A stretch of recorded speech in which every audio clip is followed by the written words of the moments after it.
How to change character gender in PUBG Mobile. Hello guys, this is Atticus and welcome back to another tutorial video. In today's video, I'll show you guys how you can change character gender in PUBG Mobile. Now before we begin, if you're new to our channel, head down below and hit the subscribe button so you don't miss out on our future videos. Also press the bell icon so you get notified whenever we release a new video. Now let's dive right in. First step.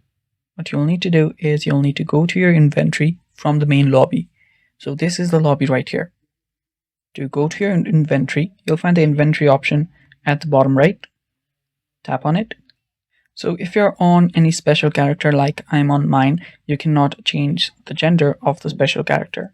So you'll have to go to being a normal character first. So to do that, tap on this up arrow right here. And after you do that, tap on your character. And after you do that, choose the default character.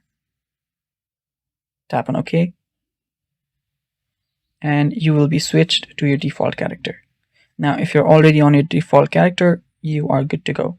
What you'll have to do is tap on this up arrow again. And after you do that, simply tap on this gender switch option. And you'll be switched to a female if you're male. And that's how you change your character gender in PUBG Mobile. Thanks for watching. That is all for today's video. Stay tuned for more and bye-bye.